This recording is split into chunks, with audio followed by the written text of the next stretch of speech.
Mga negosyante sin para bakal na mamatean na ang epekto kan presyo kan mga produktong petrolyo. Presyo kan iba pang mga barakalon nagmamahal naman. Uyan report. Naabutan kan sa tuyang team si Margarita na nagbabakal nin gulay sa Naga City Public Market. Mabusisi niya na pigihiling ang kada gulay na sa iyang babakalon, nganing syertohon na kalidad ang sa iyang mababakal. Iri-retail niya kaya subot inisa sa indang barangay. Alagad umaaray naman ang bulsa ni Margarita, huli sa paglangkaw kan presyo kan mga barakalon, arog kan gulay.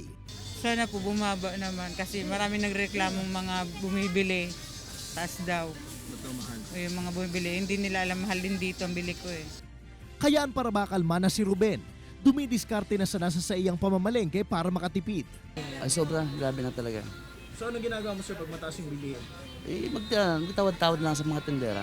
Sigun man sa negosyanteng Sinaldo Evangelista, ang paglangkaw kan presyo nin mga tinda niyang gulay, ang epekto man kan paglangkaw kan presyo nin produktong petrolyo.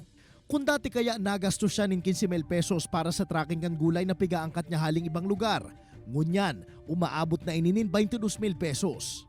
Medyo matumal ang bintahan dahil ang mamimili hindi na kaya hindi na kayang umano ng presyo. Bumibili sila paunti-unti na lang. May epekto dahil nung pagmahal nga ng mga kaunti na lang yung kinuha naming gulay. Talagang yung kaya lang namin ipaubos. Marurumduman ang unyang semana ang pang 8 beses na naglangkaw ang presyo kan produktong petrolyo.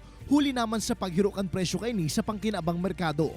Ang sentimiento kan mga negosyante ngunyan, kung padagos na malangkaw ang presyo kan gasolina, day man malilikaya na maglangkaw man ang presyo kan sa indang mga paninda, nganing daisinda malugi. Kaibanan si Carlo Abunita, Jesse Cruzat, Balitang Bicolandia.